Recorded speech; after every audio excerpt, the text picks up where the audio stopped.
This is Docs Outside the Box, Ask Darko segment, version 2.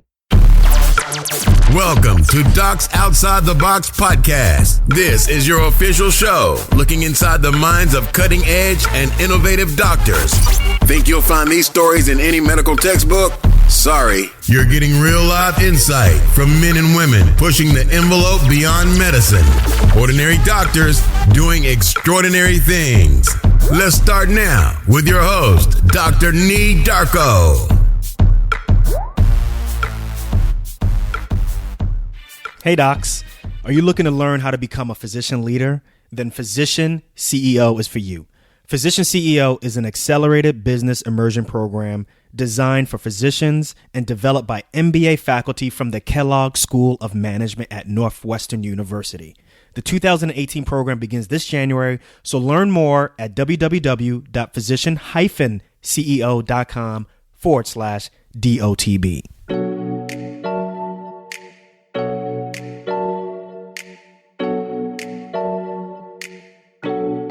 What's good, everyone? Welcome back to another episode of Docs Outside the Box. Not the average episode, but this is an Ask Darko segment version 2. I don't remember when the last episode was. I think it was like episode 8 or so. But I did it with Katie Brewer. It was off the chain. We answered a bunch of financial questions, and I haven't done that since. I've gotten a bunch of questions via email, Twitter, Facebook, Instagram, and I've just have been hoarding these questions and haven't gotten a chance to answer them. And then I was just going through them and I was like, you know what? Why am I going to individually type each one when I could just answer them quickly on the air? And I know it's not just one person who has these questions. I know multiple people have these questions. And then also at the same time, it gives you an opportunity, it gives us an opportunity to kind of connect on a different level. I think the interviews are great. I hope you all are learning a lot from them. But sometimes, you know, I just want to take a moment and just kind of tell you all about myself. And I know you all have some questions for me. So once again, I just want to say thank you very much for the feedback. I read all of the feedback, email, Facebook, whatever you can think of, I read it all. And I just want to say thank you very much. So I just want to take a quick moment to read another 5-star review on Apple Podcasts. Please, for those who haven't left a podcast review, the best way to thank any podcaster that you really like is to leave them a 5-star review or to leave them a review in general. Why? Because any review, particularly 5-star reviews, help the show to become more visible to new listeners, and therefore the show grows and it makes it easier to get more guests. So my next 5-star review is from Manu 2017, and he or she says, "Hi, Dr. Darko." What's up, Manu? "Thank you for creating such an incredible podcast channel with so much useful and relevant information. Please keep them coming." I definitely will keep them coming. "I was also wondering whether it would be possible to find a doctor who currently practices outside of the US, specifically Dubai and Canada. I would love to hear their story and experience. The podcast about the doctor practicing in New Zealand was very informational. Thank you, Manu Med3 UW Madison SMPH." Well, Manu, thank you very much for taking the opportunity to write me a 5-star review. I definitely appreciate it. And yes, he or she is referencing the first episode, the inaugural episode of Docs Outside the Box, where I featured Carmen Brown.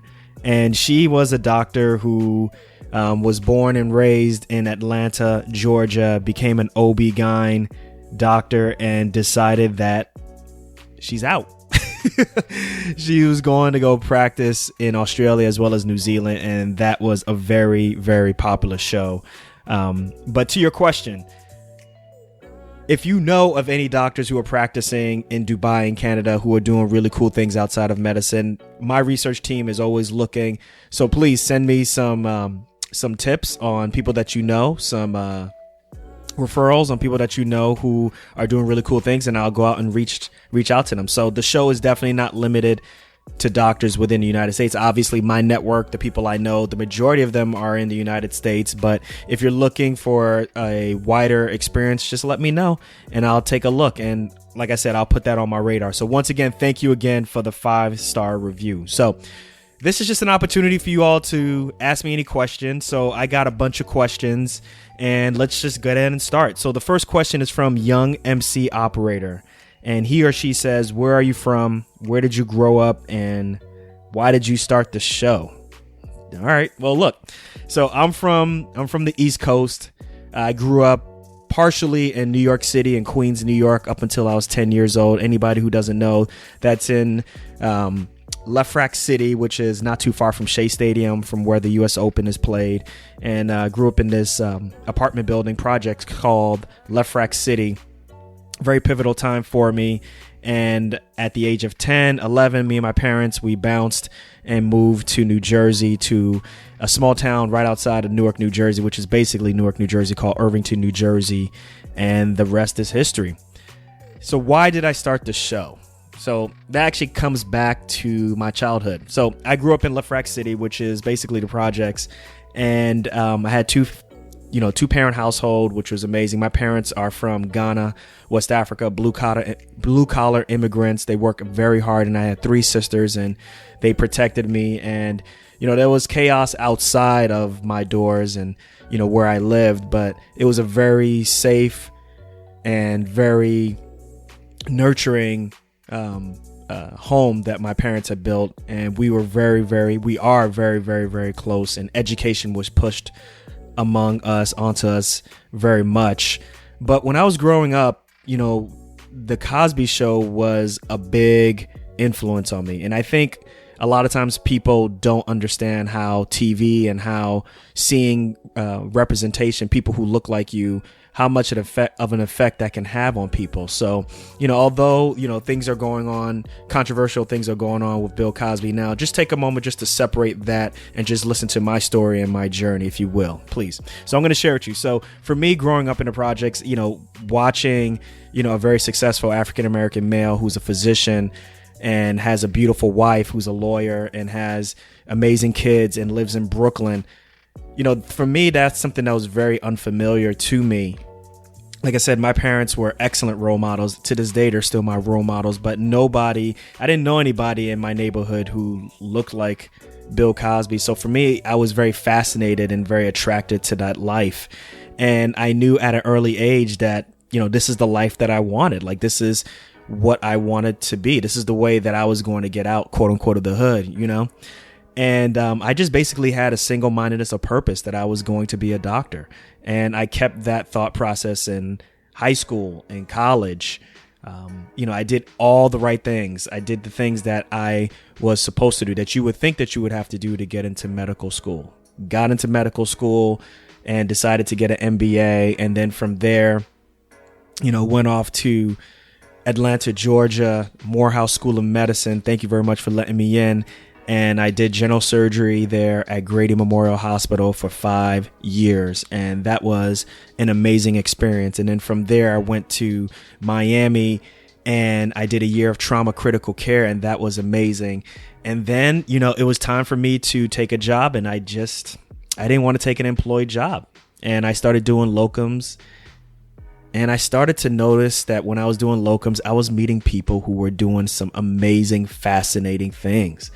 People were, I can't even give you all the things, but people were just, medical consultants. Some people were, running their own businesses. Some people were, going overseas and traveling throughout the world. All things that I just was not exposed to growing up or exposed to in medical school. And I thought to myself, I was like, man, if I had known that this was out here, I would have done something differently. And, it wasn't until I hit my rock bottom point when I was doing locum tenens and, trying to find myself and trying to figure out that, okay, look, I got, a college degree. I've gotten my medical school degree. I've gotten residency. I've gotten fellowship, and for me, I just did not feel fulfilled. I felt as though there was something else that was missing. And I finally realized, after watching what all of these people were doing, that what I was searching for fulfillment. And it became clear to me that, there needs to be more of these stories out there, because I can't be the only one who feels this way. And I became a fan of podcasts before that because, I was having issues with finances. I had a lot of student loan debt between me and my wife.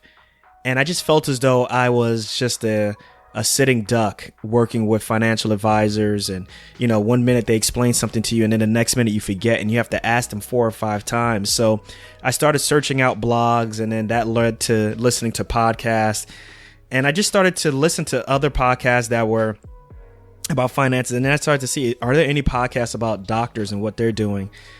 And I saw that there was a void there, and I felt as though I could offer something, and I just decided to start. And seriously, with a laptop and a microphone, I said, I'm going to go ahead and start this podcast. And it started off to crickets. Nobody listened, but through hard work, through consistency, this show has really grown to well past what my expectations were. And I have to thank you all for that. So that is basically the genesis of the show. So Young MC Operator, thanks so much for the question. My next question is from Operation Surgeon. I got this from Instagram, and if you are not following Operation Surgeon, you all need to. She is doing amazing things on social media.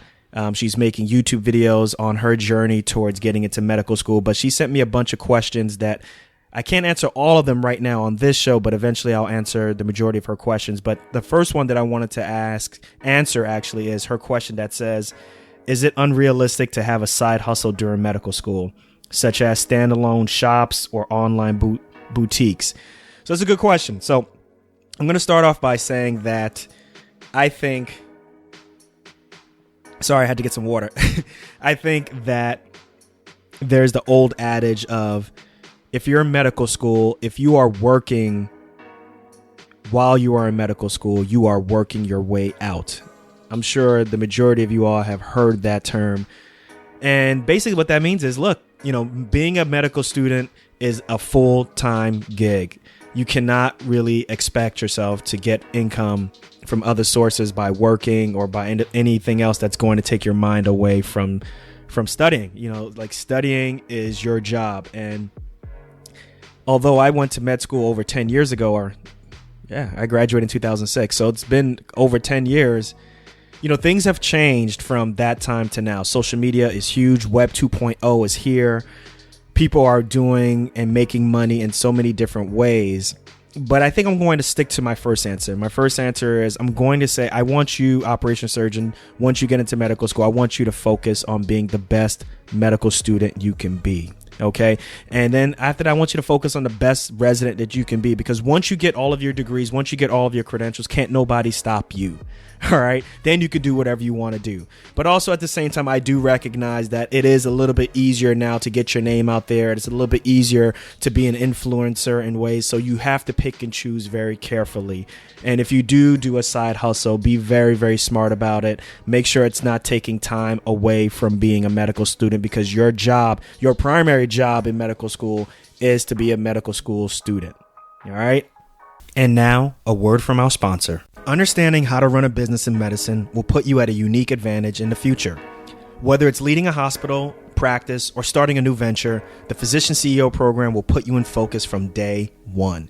Physician CEO is an accelerated business immersion program developed by MBA faculty from the Kellogg School of Management at Northwestern University. The Physician CEO program provides an intensive MBA-style education made up of modules, with each module covering topics from leadership to entrepreneurial ventures. Because of their individualized structure, each participant leaves the program with their 1, 3, and even 5-year business plan, all designed to function in the real world. If you're a physician who is looking to start your own venture, lead your practice or department, or even start planning for succession out of medicine, then you can't afford to miss this opportunity. Class is filling up. The 2018 program begins this January. Learn more at www.physician-ceo.com/DOTB. So the last question that I'm going to read for this show is from Dr. Disbro, who is out in Atlanta, Georgia. He's an ER resident at Grady Memorial Hospital. What's up? My old stomping grounds. So his question is more of a financial question. And he says, well, let's start with a background. So he's got a question about student loans. And his background is, right now I have about $200K in federal loans as a PGY1 in a 3-year residency. So I know about that life. Right now, me and my wife are paying off a total of about $660,000 in student loan debt. That's combined, okay? But I definitely know about that over 150K student loan life. And his question is, would you suggest being frugal during residency to put more money towards loans or paying the minimum amount on an income-based repayment plan, knowing I'll have more interest accumulated by the end of residency? My goal is to pay them off as quickly as possible, but also not to make residency more stressful than it already is. That's a really good question. So I'm going to answer in two parts. All right. So what I would do is I definitely say be as frugal as possible. You are still in a mode where you are not used to having money. And I would do as best to make sure that the first thing is you want to try to stop creating as much debt as possible. So the big thing is, let's see if you can stop using credit cards, or even if you have credit cards, learn to just not use them at all. So I would say first things first is create an emergency fund. And if you can, try to create an emergency fund of at least 1 to 3 months, okay, of just expenses. All right. That's the biggest thing. So that if any emergency occurs, then boom, you can always fall back on that cash and you don't have to follow and use credit cards. The next thing I would say after that is try to keep your expenses low. Don't do what I did, which is I graduated from medical school and then I felt as though I needed to, or I deserved a home. Never mind the fact that I didn't have any money, but it was 2006. I was in Atlanta, Georgia. Everybody was getting a house. Yo, don't judge me. But you know, don't make any big expenditures. Don't get that BMW. Don't get that Audi. Don't do any of that stuff. I would just say stick with what you have right now. Keep your expenses low and try to do as much savings. Try to do as much loan repayback as you can. And also at the same time, start budgeting. I think that's one of the best things that you can do to really take control of your finances. Now, specifically about income-based repayments and things of that nature, I had to go ahead and do some research on it because things have changed since I've been in residency.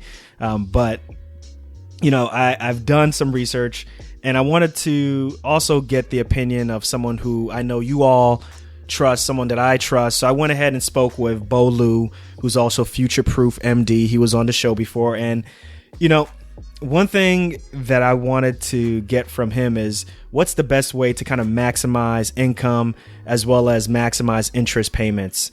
So his advice is he recommends the income-driven repayment or the income-based repayment plan, and then using the revised pay-as-you-earn program, right? Which is the REPAY, REPAYE program. And the reason he says that is basically to get the benefit of the interest subsidy. So if you do that, there's going to be very little amount of interest that accumulates during your residency training. And then when you finish residency and you start making some cheddar, when you start making that cream, cash rules everything around me, you start making that big bucks, then it may be advantageous to switch and refinance. Okay. So I'm going to put some of the links from Bo Liu's article on REPAY, as well as income-based repayment plans on there. Okay. So I hope that answered your question. And there are plenty more questions that I can answer, but I'm going to save that for another segment. But I hope you all enjoyed this segment of Ask Darko. Please send me more questions. I am so, I just really enjoy that you guys really feel like you want to ask me questions and you want to, pick my brain, or at least you think that I'm an expert in a certain area that you have questions about. So you could always reach me at email docsotb@gmail.com. Twitter handle is @docsotb. My Instagram, and I love the gram, is @NIIP Darko, DARKO. And then don't forget about the Facebook page, which is /docsotb. And before I catch you on the next episode, remember, we only got one life. Let's make it count. And remember to live outside the box. Peace.